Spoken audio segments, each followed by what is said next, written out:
आप सोचिए, ये नीट के भ्रष्टाचार को, इसके घोटाले को, इसके पेपर लीक को आप सुनेंगे तो आपके होश उड़ जाएंगे साथियों। आप मुझे बताइए, 23,33,000 बच्चों ने इस नीट के एग्जाम में अपनी शामिल हुए। वो 23,33,000 बच्चों ने नीट का एग्जाम दिया और वो नीट का एग्जाम देने के पहले उन्होंने कोचिंग किया, परिश्रम किया, मेहनत किया, दिन रात पढ़ाई की, नीट का एग्जाम दिया। पूरे देश में कुल 1 लाख बच्चे प्राइवेट और सरकारी दोनों मिलाकर सेलेक्ट होते हैं डॉक्टरी की पढ़ाई के लिए। और आपको जान के हैरानी होगी, 67 बच्चों का 720 अंक आ गया। ये एग्जाम में घोटाला क्या है जरा समझ लेना। 67 बच्चे एक साथ टॉप कर गए, यानी कि 720 नंबर 1, 2, 3, 4 बच्चों का नहीं, 67 बच्चों का 720 नंबर आ गया। 67 के 67 बच्चे टॉप कर गए। लोग हैरान हुए, ये कैसे हो सकता है? 67 बच्चों का एक साथ टॉप कैसे कर गए? फिर और जांच हुई तो पता चला एक ही कोचिंग सेंटर के 6 बच्चे जिनको 720 अंक मिला, 6 के 6 टॉप कर गए। फिर और पता चला और जानकारी मिली तो गुजरात की एक लड़की है, उसको फिजिक्स में मिला 1 नंबर। मीडिया वाले भी ध्यान से सुन ले, उस लड़की को मिला, उस छात्रा को मिला फिजिक्स के एग्जाम में 1 नंबर। लेकिन नीट के एग्जाम में, जो इतना कठिन एग्जाम होता है, इतनी कठिन परीक्षा होती है, उसमें 720 अंक मिल गया। 720 अंक मिल गया। ये नीट का एग्जाम मोदी सरकार का भ्रष्टाचार है। ये नीट का एग्जाम मोदी सरकार के पेपर लीक का घोटाला है।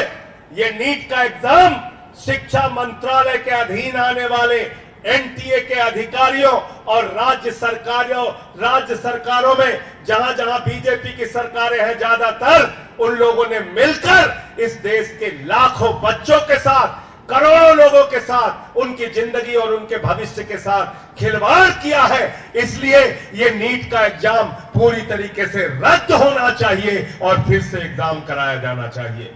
ये हम लोगों की मांग है। नीट का एग्जाम पूरी तरीके से रद्द करो। और इसमें घोटाला क्या है आपको मालूम है? ये नीट की परीक्षा का रिजल्ट जो आना था, ये आना था 14 जून को। 14 जून को परीक्षा का रिजल्ट आना था। आया किस दिन आ गया? 4 जून को रिजल्ट आ गया। क्यों रिजल्ट आ गया? क्योंकि ये मीडिया वाले सारे ये लगे रहेंगे, हाँ जी मोदी जी इतने सीट आ गई, ये इतने जीत गए, प्रधानमंत्री बन गए, सुपर प्रधानमंत्री बन गए, ये जीत गए, ये जीत गए, ये जीत गए। भारतीय जनता पार्टी के गुणगान में पूरा देश लगा रहेगा और भाजपाइयों के पेपर लीक की चर्चा नहीं होगी, भाजपा सरकारों के पेपर लीक की चर्चा नहीं होगी, एनटीए के पेपर लीक की चर्चा नहीं होगी, शिक्षा मंत्री के पेपर लीक की चर्चा नहीं होगी, शिक्षा मंत्रालय के मोदी सरकार के घोटाले की चर्चा नहीं होगी। इसलिए एनटीए ने जानबूझ के 4 जून को रिजल्ट प्रकाशित किया। मैं पूछना चाहता हूं, पहली जांच तो इसी बात की होनी चाहिए कि किस घोटाले को दबाने के लिए 14 जून की जगह 4 जून को रिजल्ट प्रकाशित किया गया। नंबर 1 और नंबर 2, मैं इस देश के नौजवानों से भी कहना चाहूंगा, कब तक खामोश रहोगे आप? कब तक इनकी गुलामी करते रहोगे? परीक्षा पे परीक्षा पेपर लीक हो रही है, अग्निवीर के नाम पर तुम्हारे साथ घोटाला किया जा रहा है, भारत माता का सीना छलनी किया जा रहा है, भारत की सीमाओं की सुरक्षा के साथ खिलवाड़ किया जा रहा है। अग्निवीर बनाकर, 4 महीने के नौजवान बनाकर आपके पेट और पीठ दोनों में छुरा मारा जा रहा है। कब तक खामोश रहोगे आप? उत्तर प्रदेश के अंदर 60 लाख बच्चों का भविष्य बर्बाद हो गया। पुलिस भर्ती के नाम पर वहां पेपर लीक हो गया। कभी बिहार में पेपर लीक होता है, कभी गुजरात में पेपर लीक होता है, कभी राजस्थान में पेपर लीक होता है, कभी हरियाणा में पेपर लीक होता है, कभी महाराष्ट्र में पेपर लीक होता है। 4-5 साल के अंदर 2 करोड़ बच्चों का भविष्य बर्बाद हुआ है पेपर लीक से। कितने बच्चों का? 2 करोड़ बच्चों का। 2 करोड़ बच्चों का। और अगर 5 आदमी का भी परिवार मान लीजिए तो करीब करीब 10 करोड़ लोग इससे प्रभावित हुए हैं। 10 करोड़ लोग प्रभावित हुए हैं। लेकिन हमारी संवेदनाएं शायद मर गई हैं। हमें शायद गुस्सा नहीं आता। जब भी चुनाव आता है, जाति के नाम पे, धर्म के नाम पे, क्षेत्र के नाम पे, भाषा के नाम पे हमें लड़ाया जाता है, हमारा वोट लिया जाता है, मोदी जी का गुणगान किया जाता है, लेकिन देश के नौजवानों की बात नहीं होती। बेरोजगारी का सवाल नहीं उठता, उनके भविष्य का सवाल नहीं उठता। तो मैं इस देश के नौजवानों से भी कहना चाहता हूं, छात्रों से भी कहना चाहता हूं, कब तक आप इनकी गुलामी करोगे? कब तक इनकी मानसिकता के पीछे जिंदाबाद लगाते रहोगे? उठाओ, आगे बढ़ो और अपनी आवाज को बुलंद करो। देश की सड़क पे हमने आपकी आवाज बुलंद की है। सदन 24 तारीख से शुरू होने जा रहा है, 27 तारीख से राज्यसभा शुरू होगी। मैं भरोसा दिलाना चाहता हूं इस देश के उन परिवारों को जो दुखी हैं, इस देश के उन नौजवानों को जो दुखी हैं, जो परेशान हैं, जो पीड़ित हैं। देश की संसद में भी आपकी आवाज को आम आदमी पार्टी के सांसद पूरी बुलंदी के साथ उठाएंगे, पूरी मजबूती के साथ उठाएंगे। अपने अपने स्तर पे आवाज उठाइए। तब तक आप इन नकली सवालों में उलझे रहेंगे। देश का प्रधानमंत्री चुनाव प्रचार में जाता है तो 60 लाख बच्चों का जो भविष्य बर्बाद हुआ पुलिस भर्ती के नाम पर उत्तर प्रदेश में, उसकी चर्चा नहीं करता। देश के प्रधानमंत्री जब चुनाव प्रचार में जाते हैं तो गुजरात के अंदर जो पेपर लीक के कारण नौजवानों का भविष्य बर्बाद हुआ, उसकी चर्चा नहीं करते।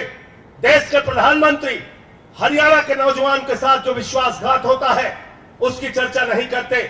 महाराष्ट्र के नौजवान के साथ जो भ्रष्टाचार होता है, उसकी चर्चा नहीं करते।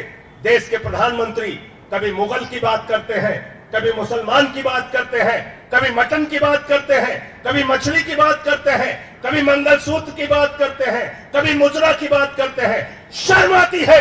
भारत के प्रधानमंत्री को नौजवानों की चिंता नहीं है। तुम्हारे अंदर अगर चिंता खत्म हो गई है तो अभी तक तुम तो 240 पे पहुंचाया है। इस देश की जनता फिर से तुमको 2 सीटों पर पहुंचाने का काम करेगी। नरेंद्र मोदी जी, चिंता करो नौजवानों की, चिंता करो किसानों की, चिंता करो महंगाई की, चिंता करो बेरोजगारों की, चिंता करो इस देश में किसानों को एमएसपी नहीं मिलती। देश को तुमने बर्बादी की कगार पे पहुंचा दिया और नकली मुद्दों पर देश के लोगों को उलझा कर रखते हो। हमारा ये विरोध है और इस बात के लिए आज हम लोग जंतर मंतर पे इकट्ठा हुए हैं। इसके पहले उत्तर प्रदेश के अलग अलग जिलों में भी हम लोगों ने नीट के सवाल को लेकर आंदोलन किया था। कल पूरे देश का आह्वान किया है। कल पूरे देश में आम आदमी पार्टी नीट के एग्जाम के सवाल को लेकर विरोध प्रदर्शन करेगी।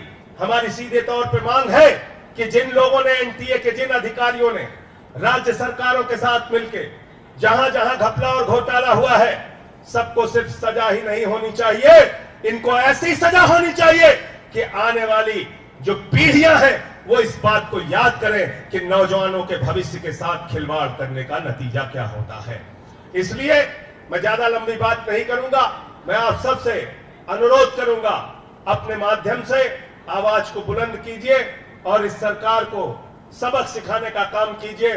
आवाज उठाइए शिक्षा मंत्री के खिलाफ, नरेंद्र मोदी के खिलाफ, एनटीए के खिलाफ, राज्य सरकारों के खिलाफ, जहां जहां भी भ्रष्टाचार हुआ, पेपर लीक हुआ और आपकी जिंदगी के साथ खिलवाड़ हुआ। बहुत बहुत शुक्रिया, बहुत बहुत धन्यवाद।